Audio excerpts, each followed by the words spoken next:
Selamat pagi semua. Selamat pagi Pak Guru. Apa kabar? Baik Pak Guru.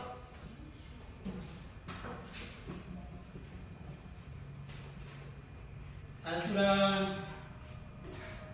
ini mungkin Pak Guru akan berdoa sebelum kita mulai. Saya akan berdoa menurut agama dan keyakinan masing-masing. Kita berdoa mulai.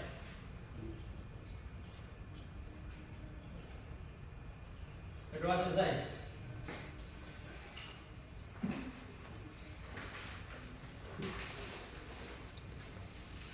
Pak Guru bawa materi. Di sini saya belum nama saya perkenalkan nama dulu. Setelah itu saya akan masuk dirinya dengan Pak Guru atas nama dari suku Mek, Semandan, SMP Negeri Pitul, Jawa Timur. Dan saya sebelum masuk materinya sejarah ilmu pengetahuan alam IPS.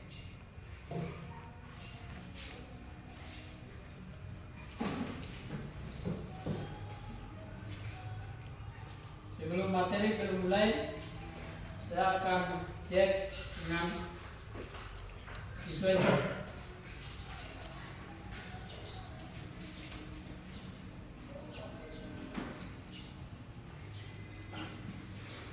Saya akan cek dengan absen.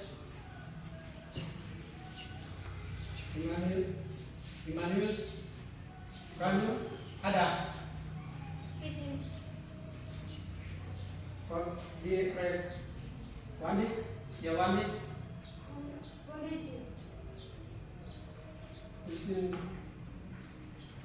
Demi Mando ada Tina Wandi Ada. nomor 5 Ikubun ada.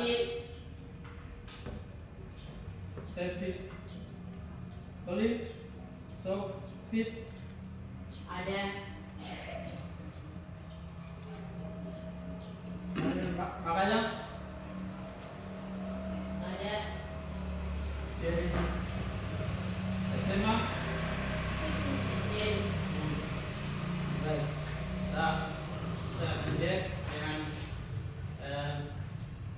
subjek sudah ada semua yang belum hadir, dan nanti kita masuk yang hadir ini kita masuk materi dengan dia punya judulnya materinya. Akan belum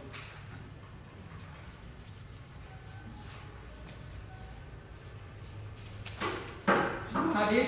Hadir.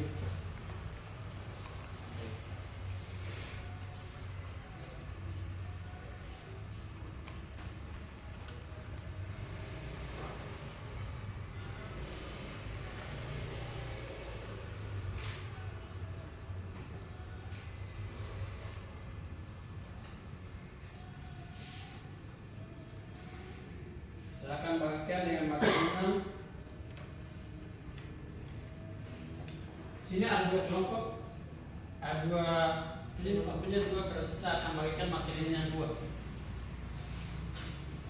Jadi boleh belajar di situ.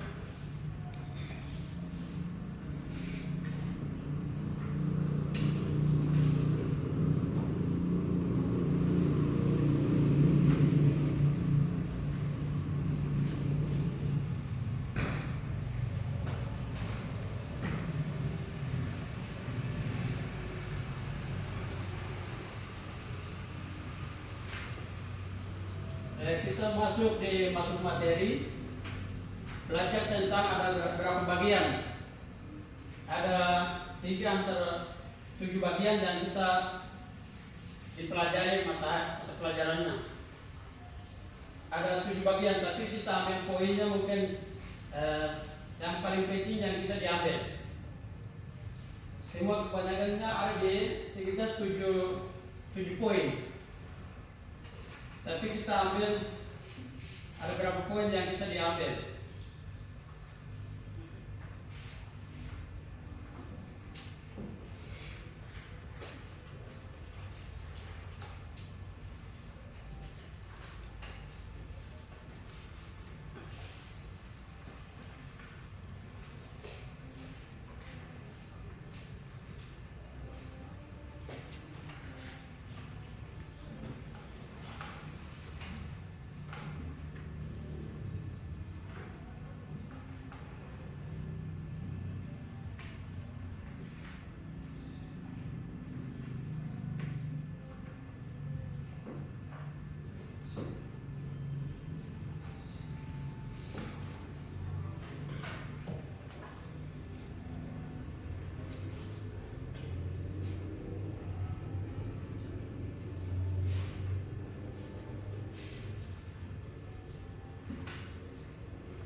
Nomor 2.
Baik, ada 7 poin. 7 poin yang kita dipelajari.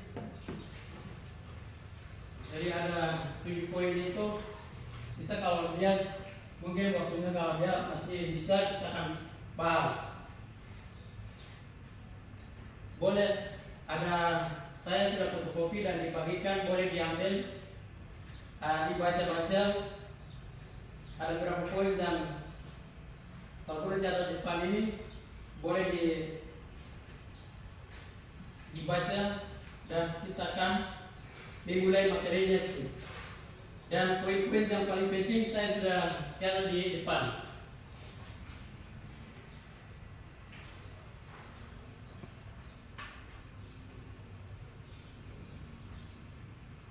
Ada mengenai lokasi. Lokasi itu ada di mana tempat yang ada lihat di sini ada rendah dan tinggi. Ada pernah lihat di Wamena dengan Jayapura sama dengan Jawa Timur atau tidak sama? Itu tidak sama.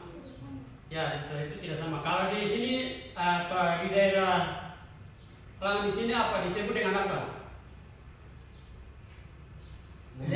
Lembah. Kalau di bagian di Jayapura disebut dengan apa? Di Sentani. Itu di gunung. Karena dia tidak rawa. Kalau di sini kita lembah dan di lembah itu di halaman lebih besar. Itu materi yang paling poin pertama ini. Lokasi tempat tinggalnya nih. Jadi lokasi tempat tinggalnya itu kalau di DKI Kota Jawa Timur ini lembah. Jadi kalau mau berapa kabupaten masuk juga atau berapa tempat yang bagikan di tempat ini juga karena lembah jadi bisa berapa kabupaten masuk untuk bebas atau berapa dibagikan wilayah juga bisa. Tapi kalau di Arawa itu memang ada gunung, jadi dia tidak tepat untuk bebas yang sebelah karena dia naik gunung. Tapi kalau di bagian kita di sini dia lembah. Jadi kalau di lubang di sana kalau lihat besar masuk itu dia karena lembah akhirnya dia putar dari lubang. Karena itu di sini tidak ada gunung. Itu bicara mengenai tempat dan lokasi tempat tinggalnya itu. Jadi di mana tempat yang kita tinggal itu kalau kita di bagian gunung itu biasanya naik gunung. Tapi di Wamena itu lembah sedikit tapi dia tidak naik gunungnya tidak kelihatan di Yakum ini. Tapi kalau di Jayapura itu naik turun karena ada gunung. Di situ ada apa dengan gunung itu memang tidak bisa dari poin-poin penting itu.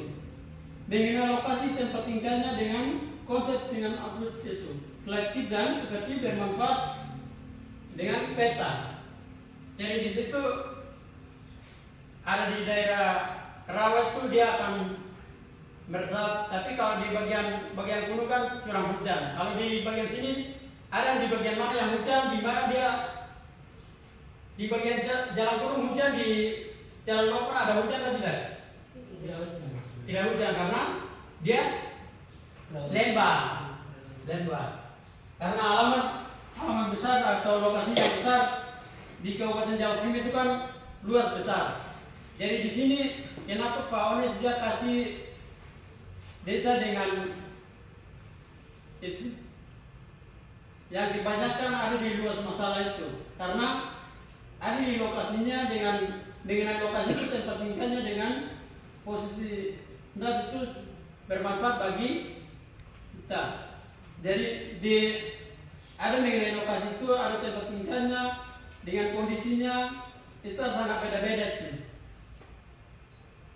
Jadi kalau tidak di Wamena itu sama dengan di sini atau di sini agak panas. Di sini panas. Di Jayapura di Wamena. Wamena itu kan dingin. Tapi kalau di Yakum ini panas. Tapi kalau di Jayapura itu dia setengah-setengah. Itu bicara mengenai lokasi tempat tinggalnya dengan kolektif itu. Jadi bermanfaat dengan peta.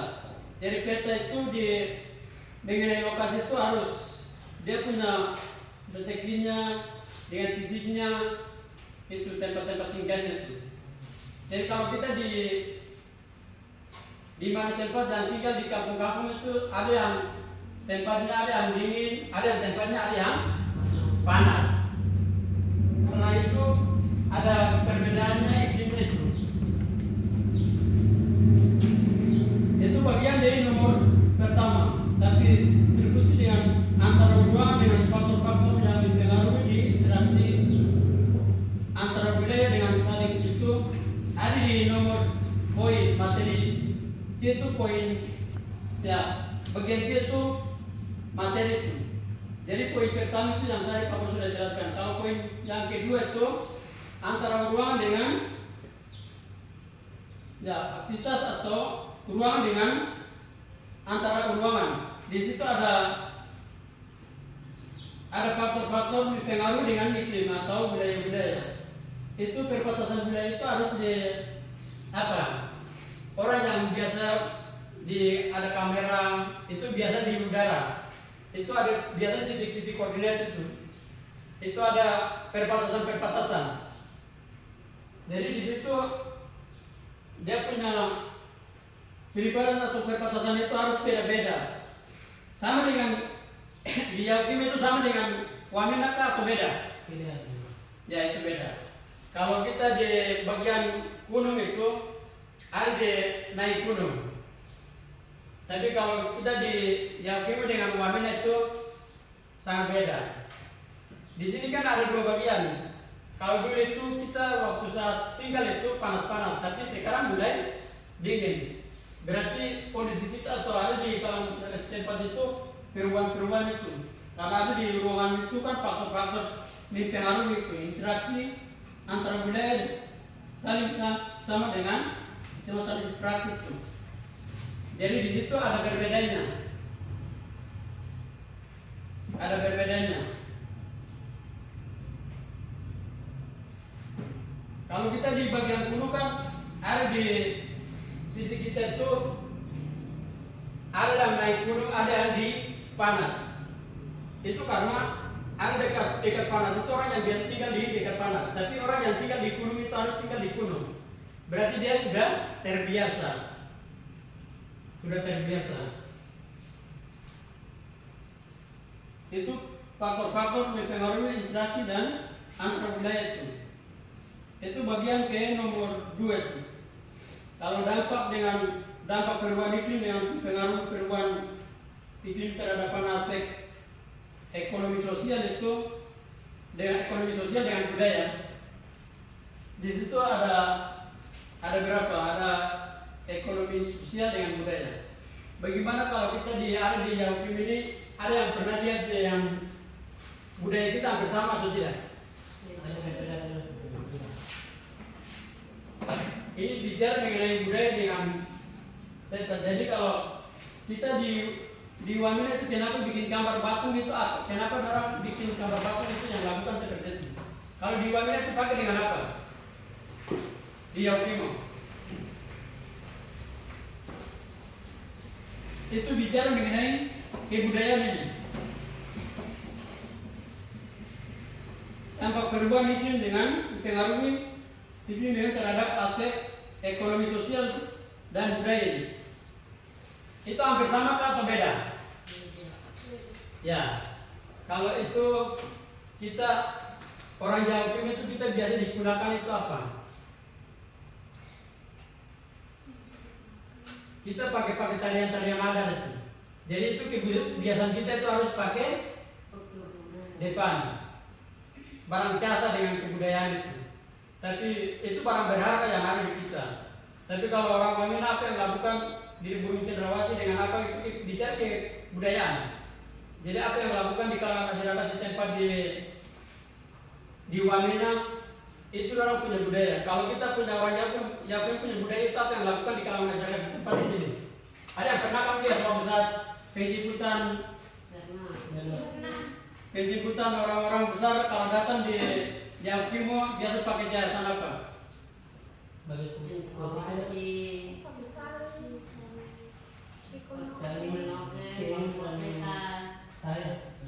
Ya, kalau kita harus digunakan dengan burung cendrawasih dengan burung kasuari, karena itu budaya kita, harus memiliki kekayaan kita. Karena itu ada dibicara mengenai kebudayaan itu. Tapi dampak dengan perubahan iklim itu dia bicara mengenai iklim itu ada curang, ada hujan, dengan itu. Jadi kebudayaan itu harus samakah atau beda? Ya sangat beda karena iklim cuacanya ada di Wanda itu kan dingin. Tapi kalau di sini kan rawa, jadi dia sebagian gunung hujan, tapi di bagian sini kan tidak termasuk hujan lagi. Tapi kalau di bagian Wangen itu tetap dia dingin. Itu mengenai di perencanaan atau di dampak perubahan iklim itu. Kalimat dampak perubahan iklim itu. Tapi kebudayaan itu Pak Guru tadi sudah jelaskan itu.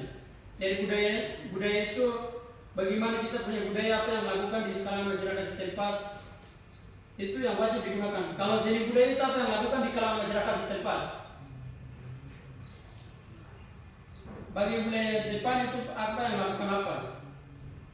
Ada yang pakai yayasan-yayasan itu. Ada dompet pakai coret-coret dengan pakai bulu-bulu cendrawasih, nuri itu. Tapi kalau bagian orang baik harus pakai dengan burung cendrawasih harus depan, karena itu kekayaan budaya kita. Budaya kita itu ekonomi sosial dan kebudayaan itu. Kalau di nomor 4 potensi perencanaan alam dengan di Indonesia itu ada disebut dengan global atau tembak bumi. Ada disebut dengan orang yang biasa mengajar ada gunung yang besar itu disebut dengan apa? Ya, gunung berapi. Gunung berapi. Berarti itu di gunung yang paling di Indonesia yang paling tinggi. Yang paling tinggi. Jadi kalau kita bicara mengenai iklim itu harus dia punya mesinnya atau apa yang di kalangan masyarakat di tempat di Indonesia itu yang gunung yang paling tinggi itu gunung berapi itu. Itu di mana saja kalau kita akan lihat dia punya itu orang yang banyak digunakan. Pernah di soal-soal itu dia pernah keluar ujian dengan pilihan ganda. Dari gunung itu tetap dia keluar itu paling yang tinggi di wilayah Indonesia itu harus gunung Merapi itu yang paling besar. Kalau di bagian nomor 5 kegiatan ekonomi itu nomor 5 yang kegiatan ekonomi itu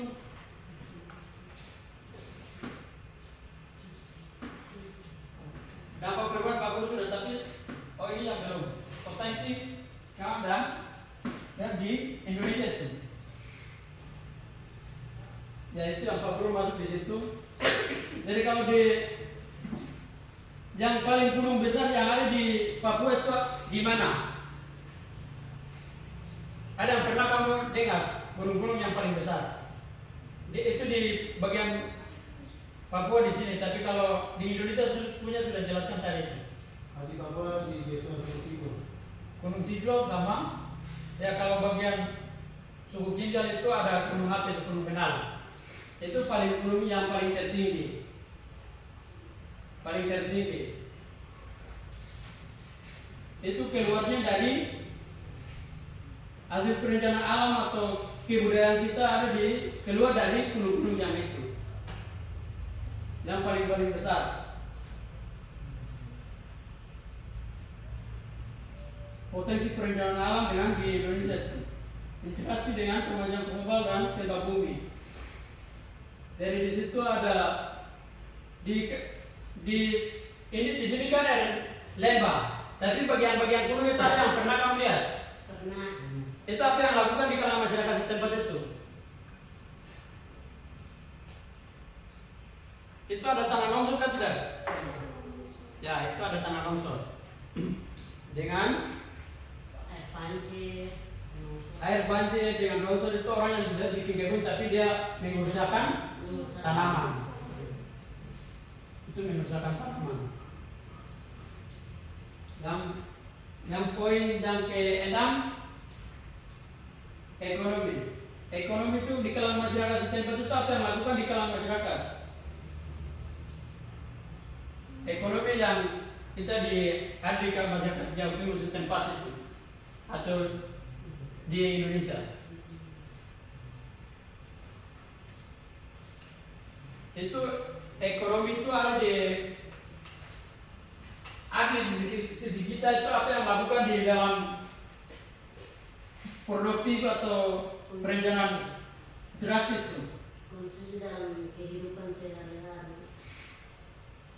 Ya, kalau kita di daerah-daerah panas itu makanan pokoknya apa dengan apa? Sayur, bisa. Itu bagian orang dulu. Di daerah panas, ikan dengan sagu. Itu makanan pokok dari sisi bagian daerah panas. Tapi bagian daerah gunung bagaimana? Sayur, ubi, pisang. Itu bagian dari gunung. Itu kita punya makanan pokok atau jenis yang ada di bagian gunung. Kita tidak salahkan dengan orang di daerah panas karena orang terbiasa di daerah panas itu rawa dan orang punya makanan pokok itu kan ada ikan dengan papeda. Tapi kalau kita makanan pokok yang ada di ekonomi itu ada di daerah kita masing-masing itu harus ubi dengan ya kalau bagian gunung kan ada makan buah dengan itu apa yang kita lakukan itu berarti kita punya makanan pokok untuk ekonomi yang ada di dalam masyarakat setempat. Tapi di bagian interaksi sosial itu konsep distribusi dengan investasi atau konsep kehidupan sehari-hari itu. Jadi di sini ada apa yang lakukan di Jawa Timur. Ada yang kamu pernah lihat? Dia orang yang bikin produktif hasil pencetakan itu.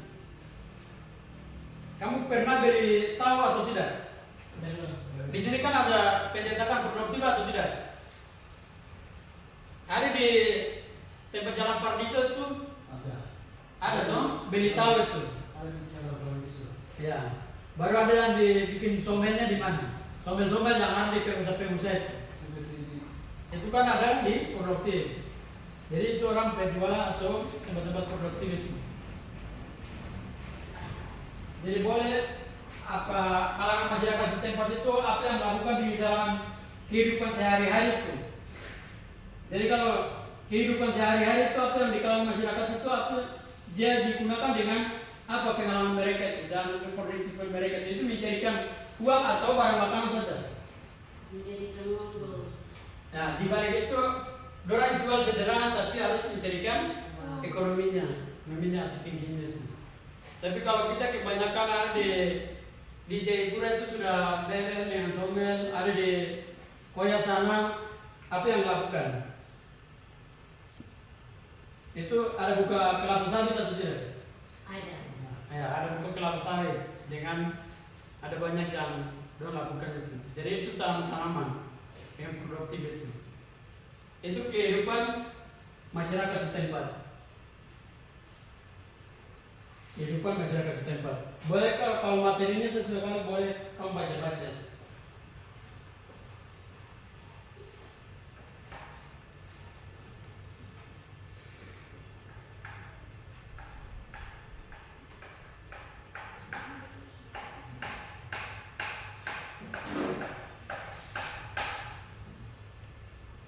Yang ke nomor 7. Nomor 7 ini dia bicara mengenai sejarah. Konsep dasar ilmu sejarah. Konsep dasar ilmu sejarah itu kalau bicara mengenai sejarah berarti dia bicara historiografi dengan harmonis. Itu kalau turun ambil penelitian itu wajib digunakan kalau bersejarah. Tapi kalau IPS itu garis besar. Itu ilmu pengetahuan alam. Itu garis besar. Tapi kalau dia bicara mengenai nomor yang paling terakhir itu konsep dasar dan ilmu sejarah itu dia bicara mengenai sejarah. Sejarah itu di situ ada biasa dilakukan di konsep dasar ilmu sejarah itu asal usulnya dengan nenek moyangnya datang dari mana. Kalau sejarah Indonesia berarti bahasa apa yang dilakukan itu? Sejarah Indonesia. Itu dia bicara mengenai bahasa Melayu dengan Yunani kuno itu. Itu yang digunakan dengan sejarah konsep dasar ilmu sejarah itu. Itu kalau di bagian guru sejarah.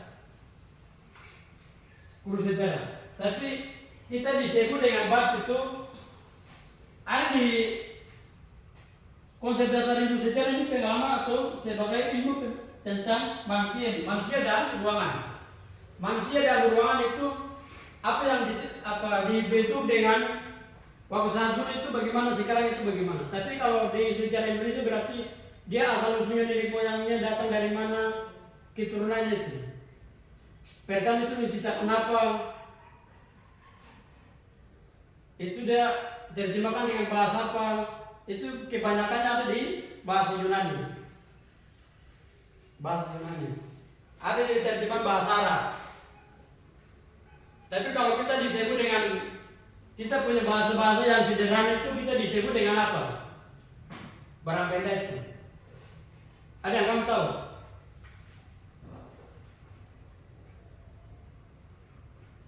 Kapak batu, kapak logam yang kita biasa lakukan di kalangan masyarakat setempat itu. Ini itu bicara mengenai konsep dasar ilmu sejarah.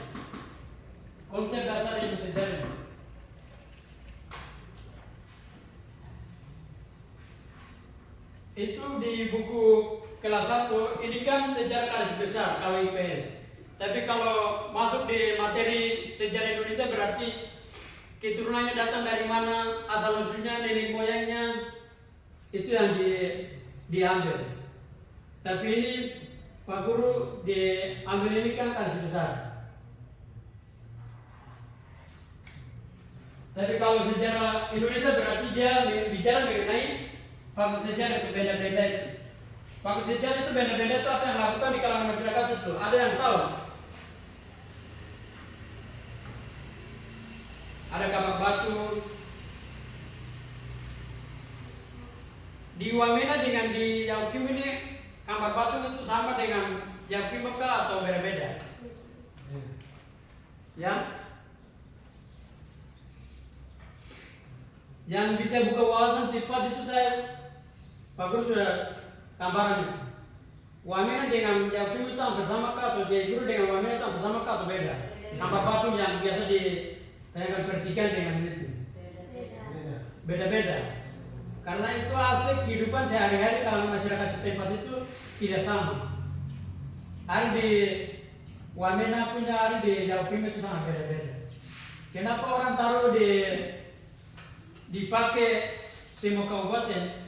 Itu aspek kehidupan sehari kalau masyarakat setempat itu ya dibentuk dengan kapak batu, ada pakai koteka, ada kapak batu juga ada pegang itu. Kalau di bagian Yaokim ini ada apa yang ditampilkan di depan. Ada yang kamu pernah lihat? Apa? Ada gambar batu dengan apa? Esmani satu itu kamu ada pernah lihat dia terdekat atau apa yang dia di depan, tampilkan di depan? Ada apa lagi? Ada kapak batu. Dengan apa? Dengan panah. Anak panah. Itu berarti kita punya orang aspek kehidupan sehari orang Jawa Timur. Itu orang Jawa Timur. Tapi kalau di Wamena punya itu aspek kehidupan seorang Wamena itu harus orang punya budaya yang ditampilkan di depan kapak batu dengan barang-barang benda apa yang dipegang di tangan atau pakai koteka yang besar, itu orang punya budaya itu. Itu bicara mengenai konsep dasar ilmu sejarah. Tapi di antara ini kita punya keturunan ada atau tidak? Keturunan asal nenek moyang kita datang dari mana itu? kebanyakan kalau di bagian ginjal dengan itu datang dari nasi itu yang kebanyakan. Itu dia bicara mengenai konsep dasar dan ilmu sejarah itu. Tapi disebut dengan bahasa-bahasa ilmiah itu Mesolitikum, Paleolitikum, itu bahasa-bahasa yang ilmiah. Tapi kalau kita disebut dengan bahasa-bahasa sehari itu bahasa Indonesia yang sehari itu apa? Itu kabak batu, kabak logam, ya, yang kita pegang. Itu bahasa sehari-hari. Tapi kalau Mesolitikum dengan Paleolitikum itu bicara mengenai bahasa ilmiah, digunakan dengan bahasa ilmiah.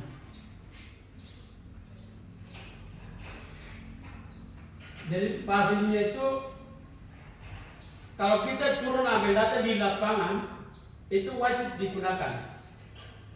Itu isografi atau harmonis. Itu wajib digunakan. Itu kalau guru sejarah. Tapi kalau itu sangat beda sistematika itu. Kalau guru sejarah berarti wajib digunakan, diambil. Waktu saat turun penelitian.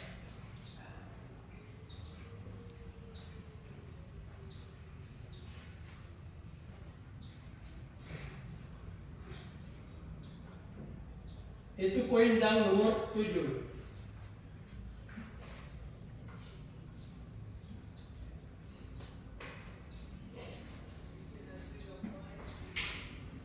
Sekarang saya bagikan kita sudah belajar yang berapa nomor? 7 nomor. Ya, 7 nomor itu di antara ini mungkin saya sudah kasih materi. Jadi kalau boleh kita akan sebentar ini kita akan diskusi lagi. Materi yang saya sudah kasih itu tinggal jawab. Jadi ada 7 nomor ini. Di antara ini ada banyak, tapi kita ambil poinnya paling pentingnya di mana yang kita ambil. Mungkin 2 nomor.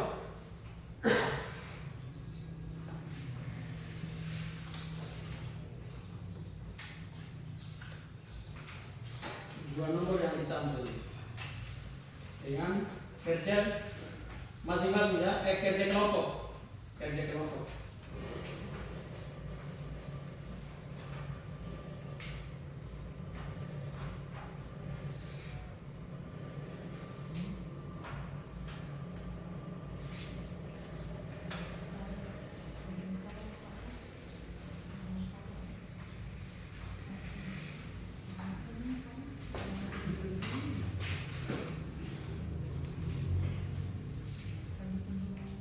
Kelompok satu. Jadi kelompok 2. Kelompok 2 mengenal lokasi tempat tinggalnya. Kalau kelompok 1 mengenai bentuk fakta sejarah itu.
setuju. Tema 1, kehidupan sosial dan kondisi lingkungan sekitar. Part 1. Tujuan pembelajaran pada kesempatan kali ini, siswa diharapkan mampu mendeskripsikan kondisi lingkungan sekitar tempat tinggal dan menjelaskan produktivitas antar ruang. Jadi satu pelajaran konsep yang akan kita bahas pada kesempatan kali ini fokus hanya 2, yaitu mengenal lokasi tempat tinggal. Ya, ini peta konsep. Langsung saja kita Ini peta bahas konsep. yang 1, mengenal lokasi tempat tinggal. Lokasi merupakan letak suatu objek di tempat unik. Lokasi dibagi menjadi 2, antara lain lokasi relatif dan lokasi absolut. Yuk kita bahas satu persatu. Mulai dari lokasi relatif. Lokasi relatif letak suatu tempat yang dapat berubah-ubah sesuai dengan keadaan sekitarnya. Contohnya, awalnya Kabupaten Tanah ini merupakan bagian dari Provinsi Kalimantan Timur. Tetapi saat ini karena terjadi pemekaran, Kabupaten Tanah Timur sudah termasuk ke dalam Provinsi Kalimantan Utara. Lokasi relatif memiliki pengaruh terhadap nilai suatu objek. Misalnya, lokasi yang diletakkan disediakan bantul rejim karena adanya bandara baru dan harga tanah di sekitar Yogyakarta International Airport lalu hingga 10 juta per meter persegi. Contoh lainnya adalah lokasi relatif Indonesia. Indonesia itu terletak di antara Samudra Hindia dan Samudra Pasifik serta benua Asia dan benua Australia. Selanjutnya kita bahas lokasi absolut. Ada 3 poin yang perlu kalian pahami. Yang pertama, lokasi absolut itu sendiri letak dan tetap terhadap sistem koordinat. Lokasinya biasanya di A, lalu garis kubur dan garis lintang. Sifatnya tetap, tidak berubah meskipun kondisi sekitarnya mungkin berubah. Gambar di samping menunjukkan konsep lokasi absolut Indonesia yang berada pada 6 derajat lintang utara sampai 11 derajat lintang selatan dan 90 derajat lintang timur sampai 141 derajat lintang timur. Artinya, tidak ada tempat lain di pulau ini yang menunjukkan lokasi yang sama dengan tempat Indonesia. Lokasi absolut menggunakan sistem koordinat garis lintang dan garis bujur yang telah disepakati. Yuk kita bahas apa yang maksud garis lintang dan garis bujur. Garis lintang adalah garis horizontal yang mengukur sudut suatu titik dengan garis khatulistiwa. Garis lintang juga digunakan dalam berbagai iklim di dunia. Misalnya iklim tropis, subtropis, sedang, dan dingin. Jika kalian melihat garis lintang Indonesia, maka Indonesia beriklim tropis. Selanjutnya garis bujur. Garis bujur merupakan garis vertikal yang mengukur suatu titik dengan titik di bumi yang terdapat di Greenwich dan telah disepakati secara internasional. Garis bujur juga dimanfaatkan dalam pembagian zona waktu di dunia.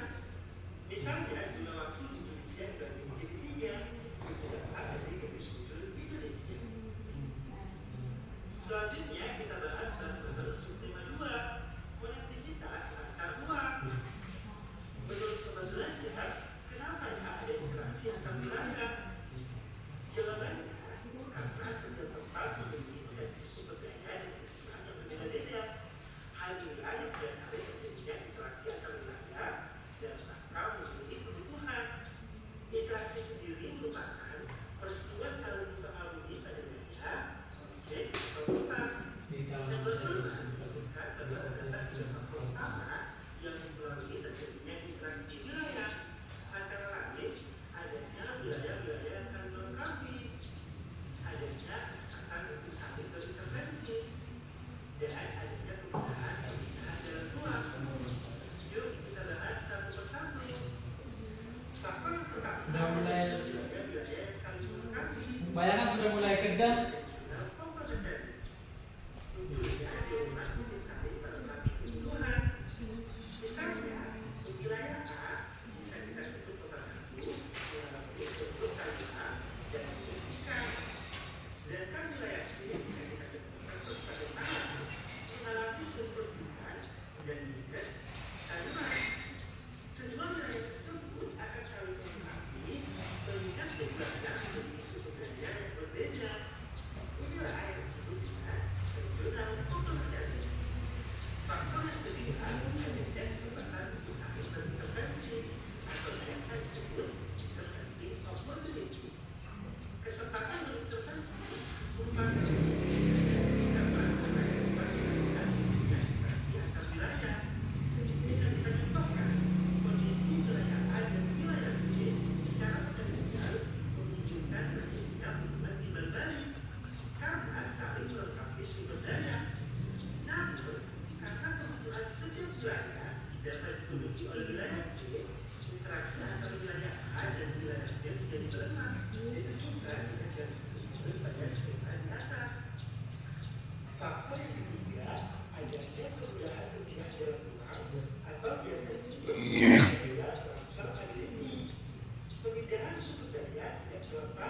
dari faktor-faktor yang mempengaruhinya, seperti jarak, biaya, dan kemudahan transformasi antar wilayah.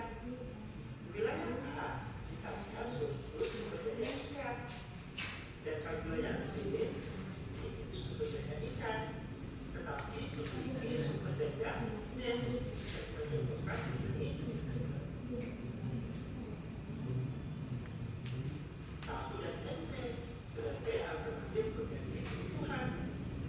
Jika suatu wilayah memiliki surplus sumber daya dan wilayah lain memiliki sumber daya, tetapi mampu menggunakan alternatif sumber daya lain, hubungan antar wilayah tersebut menjadi melemah.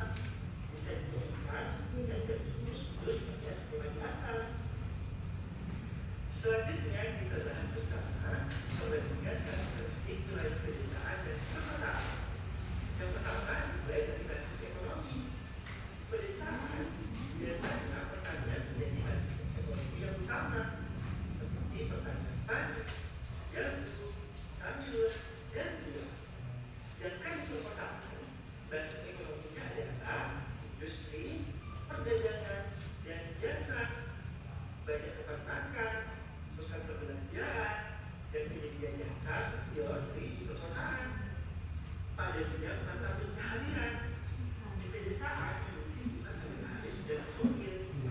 Ruang terbuka yang luas biasanya dimanfaatkan untuk kegiatan pertanian, sehingga mayoritas penduduk desa memiliki pekerjaan yang homogen atau sama, yaitu bekerja di sektor pertanian. Sedangkan di perkotaan sifatnya agraris dan heterogen.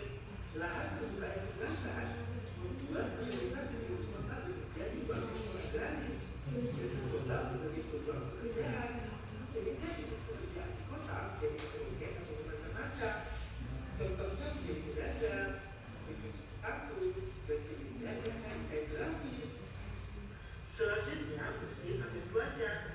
Di pedesaan penting dan menentukan. Pertanian tidak terlepas dari musim dan cuaca, sehingga komponen ini menjadi sangat penting. Contohnya ketika musim kemarau, petani membeli menanam jagung. Sedangkan pada musim penghujan, dia menanam padi. Sedangkan di perkotaan tidak terlalu penting. Baik cuaca maupun musim tidak terlalu penting, karena banyak pekerjaan di kota yang tidak bergantung pada komponen tersebut. Misalnya, pekerjaan sebagai karyawan di perusahaan tidak terpengaruh cuaca dan musim, karena bekerja di dalam ruangan. Selanjutnya kita bahas rumah dan penduduk. Di pedesaan ikan, lokasi pertanian biasanya masih di desa yang sama, sehingga jarak dengan sawah tidak jauh. Dan penduduk desa tidak padat, karena penduduk desa banyak yang mencoba mencari pekerjaan di luar desa. Sedangkan di perkotaan berjauhan, terdapatnya pemusatan kegiatan ekonomi dan harga sewa tempat tinggal yang tinggi membuat sebagian orang memilih untuk tinggal sedikit lebih jauh dari tempat kerja. Karena banyak perantau dari luar daerah ke kota. Interaksi di bidang terjadi antara bagian hasil pertanian. Kabupaten Brebes Ada yang bingung? pertanian bawang merah dan Kabupaten Wonosobo menghasilkan komunitas pertanian tetap. Kedua wilayah tersebut saling berinteraksi untuk memenuhi kebutuhan pangan. Kabupaten Brebes dan Kabupaten Wonosobo saling menerapkan hasil pertanian masing-masing. Yang kalau bingung coba di bagian pertama. Kalau bagian A, materi yang pertama.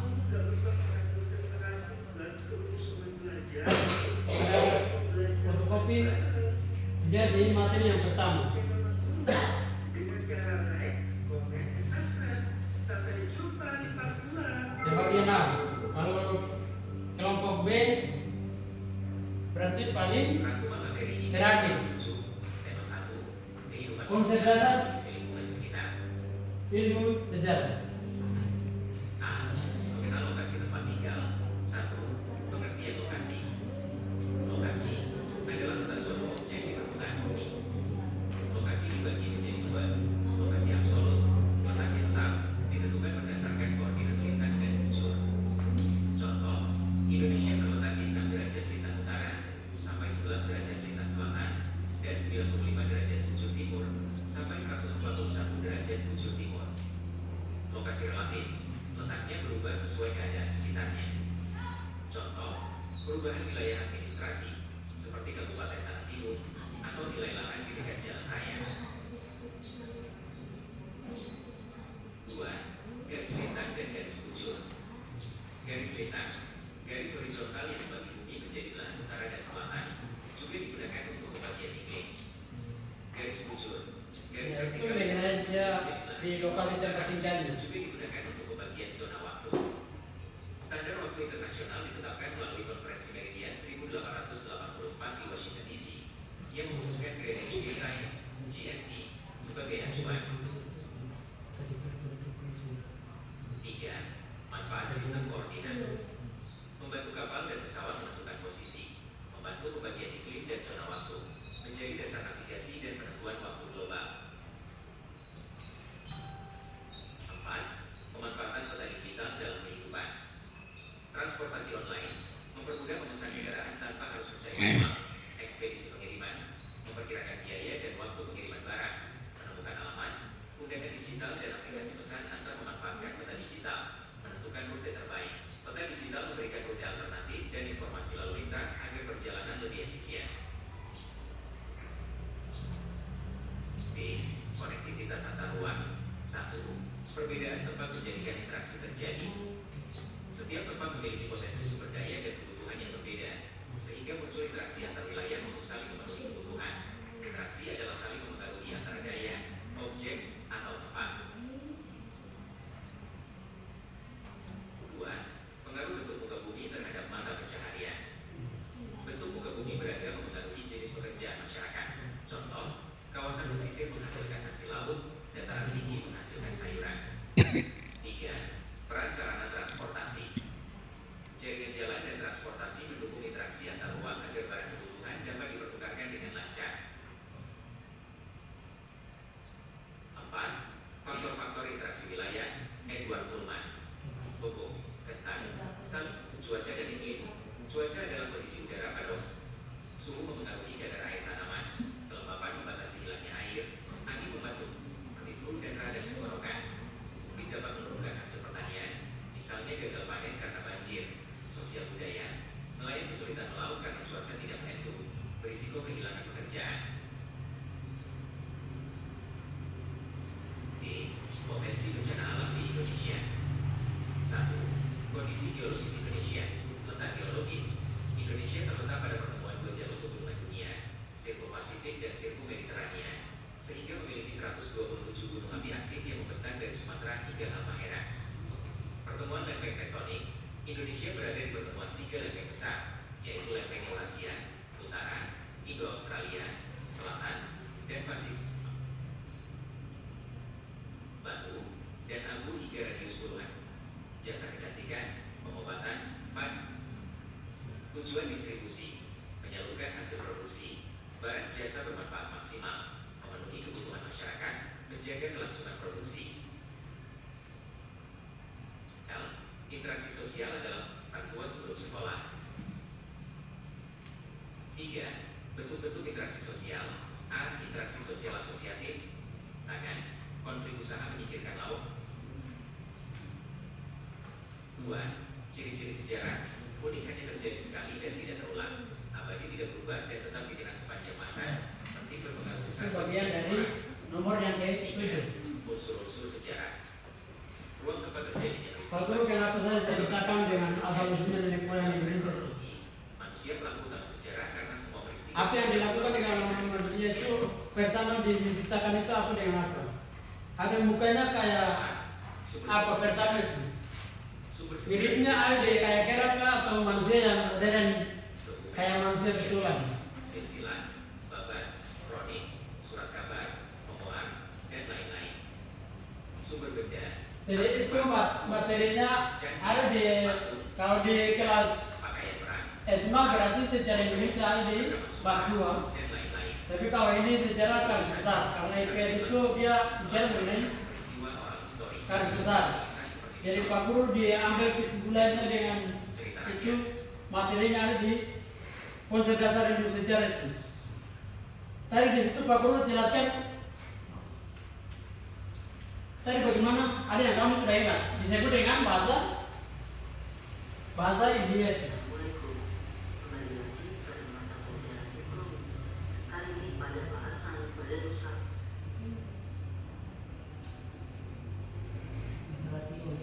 Ya, disebut dengan apa? Yang pertama sekali untuk bicara mengenai konsep dasar ilmu sejarah.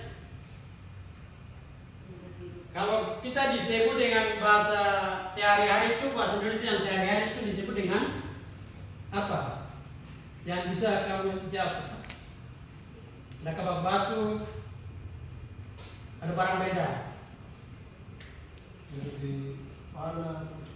Ya, panah busuk. Kalau bagian budaya Jepang itu apa yang lakukan di kalangan masyarakat setempat itu? Biasa dipegang tongkat.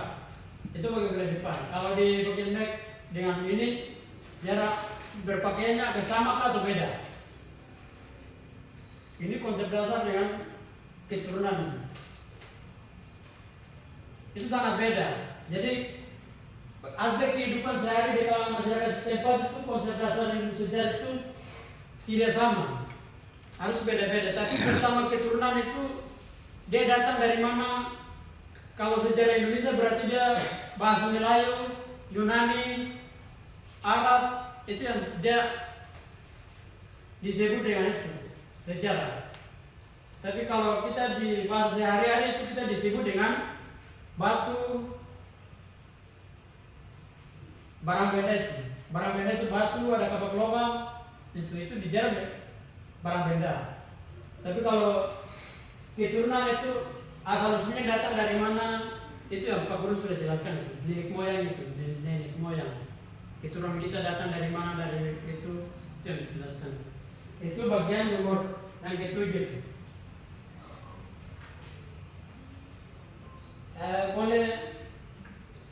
Mungkin kalau sudah kerja, hasil diskusinya kalau sudah kerja boleh kelompok A, kalau sudah duluan boleh. Ya. Kalau sudah kerja boleh prestasi di depan.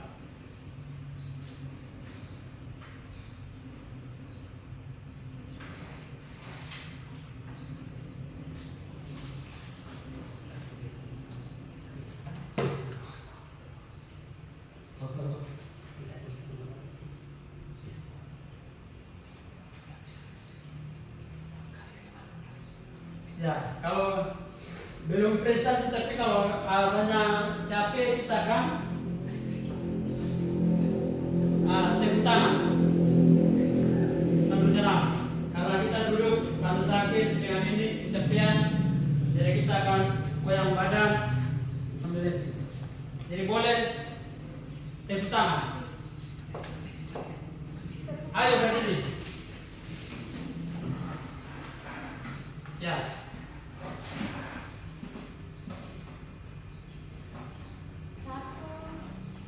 Ya, satu orang.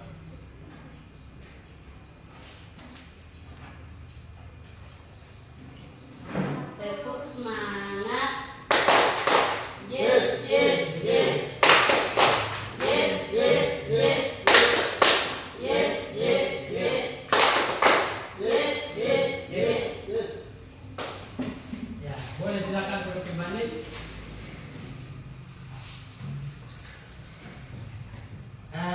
Kalau memang belum jawabannya belum kerja cepat berarti minta Pak ya diskusi sedikit.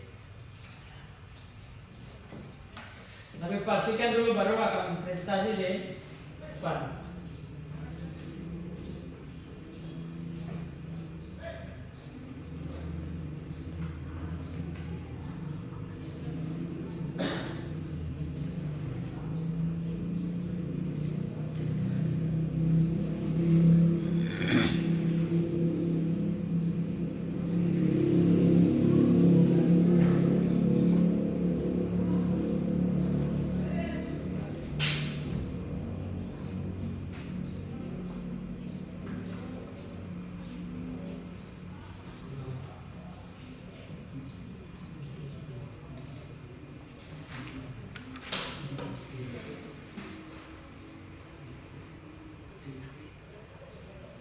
Boleh kalau ya sudah, boleh prestasi di ya sampai prestasi dulu.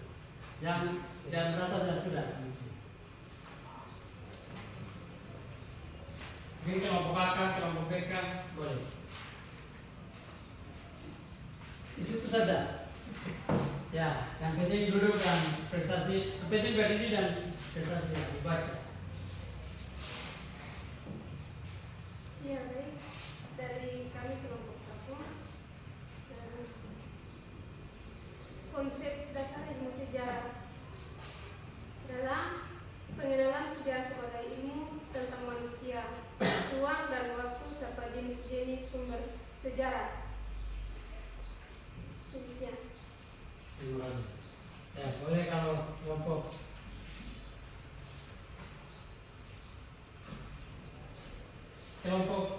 A, kelompok B ada tanggapan? Jelas dulu. Sudah jelas? Kalau rasa belum puas, boleh.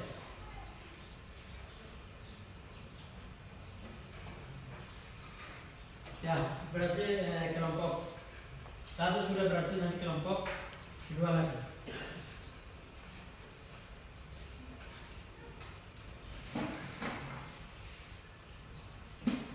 Yang penting duduk langsung prestasi di situ. Ya, satu orang dia baca.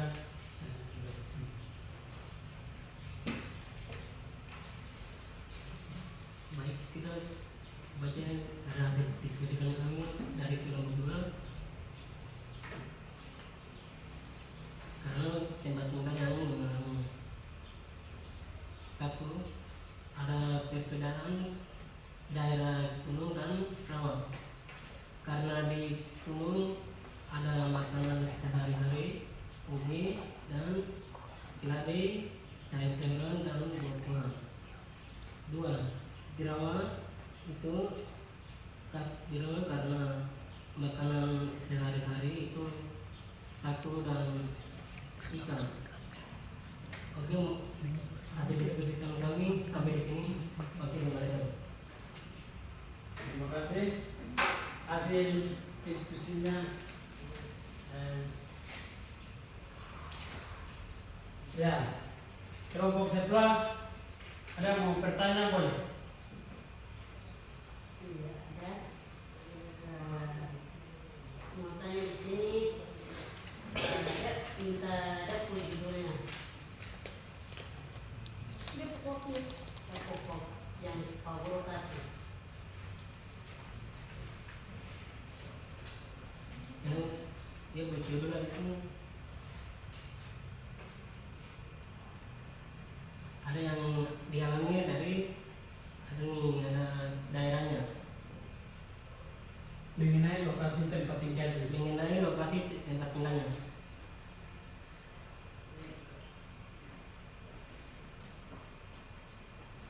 Karena itu di bagian gunung mengalami ada makanannya itu macam-macam. Di bagian rawa selama mereka hidup memakan makanan sehari-harinya itu ada lauknya. Karena di rawa itu tidak bikin apa ini tidak bisa, karena mereka ini makan satu dan ikan begitu. Ada lagi kenapa? Jawaban belum puas? Terima kasih.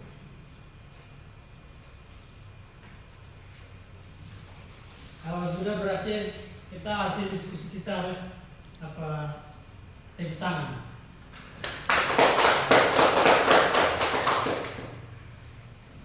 Pak Guru sudah kasih materi ini 1 sampai 7. Kalau mau ada yang mungkin belum paham di bagian ini, mau bertanya boleh.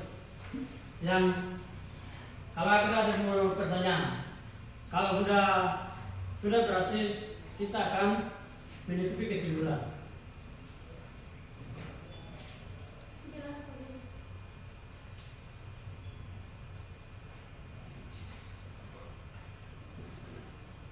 Ada Mbak Guru? Ya, boleh. Untuk pemilih dasar untuk piring itu bagaimana? Ya, Pemilih dasar untuk piring apa? pemilih dasar untuk piring Kirim, piring sering. ya. Pemilih dasar untuk piring. Konsep dasar ilmu sejarah. Itu ya nomor 7 dong. Itu apa pun ini nomor 7 itu. Konsep dasar ilmu sejarah toh? Ya. Ya. Karena ada ini konsep dasar ilmu sejarah. Itu di situ yang mungkin kamu belum paham. Ya. Konsep dasar ilmu sejarah itu ada di kalangan masyarakat setempat itu keturunannya datang dari mana? Asal usulnya, nenek moyangnya, tapi bentuknya bukan itu sama dengan apa? Kayak bukan manusia kah atau sama dengan kera? Kayak kera. Karena itu ini bicara mengenai asal usul atau nenek moyang kita ini. Itu bicara mengenai konsep dasar ilmu sejarah. Itu di kelas 1. Itu di kelas 1. Tapi kalau kelas materi yang kedua sesuai dengan saya kasih materi yang konsep dasar ilmu sejarah. Tapi kalau bagian bab 2 berarti dia apa yang dilakukan di kalangan masyarakat itu digunakan apa barang benda itu. Tapi saya ambil kesimpulan saja. Jadi paling penting itu yang Pak Guru jelaskan tadi itu keturunan itu. Jadi konsep dasar ilmu sejarah itu. Kalau di sejarah Indonesia berarti itu prediksi sampai kasus masuk materinya, tapi ini ilmu pengetahuan alam. Jadi itu sejarah keseluruhnya. Ya. Poin yang kesimpulan. Kesimpulan apa yang refleksi dari mungkin Pak Guru salah ungkapan atau salah ini boleh apa disimak atau di penyampaian materinya, kalau kurang lebih paham boleh.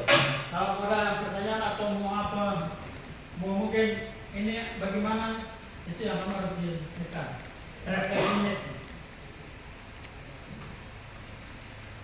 refleksinya. Kalau materinya kalau sudah kah atau mau ini lagi? Ada yang sudah paham? Paham. Nah, baik. Berarti kita akan masuk penutupan.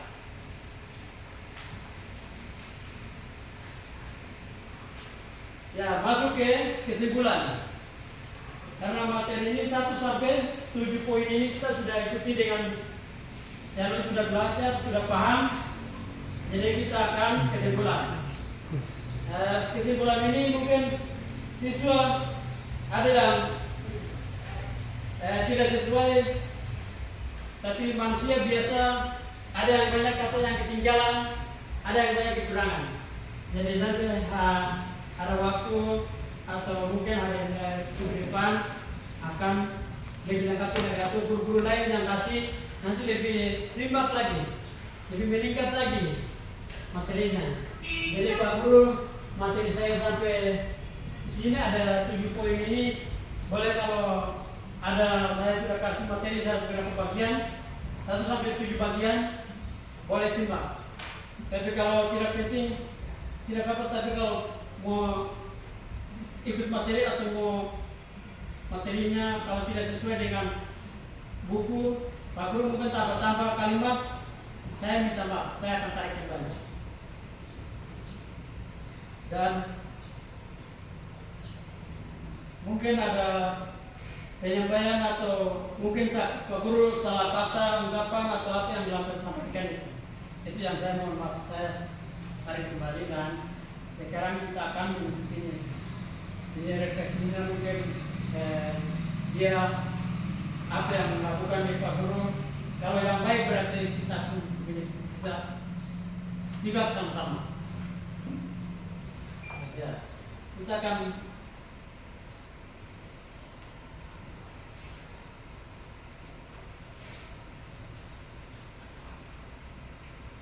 ya, jadi mungkin ya Pak Guru sendiri akan berdoa dengan agama kita, kajian kita masing-masing. Dan materi kita sudah akan menutup dengan pembukaan. Kita akan berdoa dengan pembukaan, jadi kita akan menutup lagi berdoa dengan penutupan. Jadi Pak Guru akan pimpin dalam doa agama dan kajiannya masing-masing. Mari kita tutup mata semua.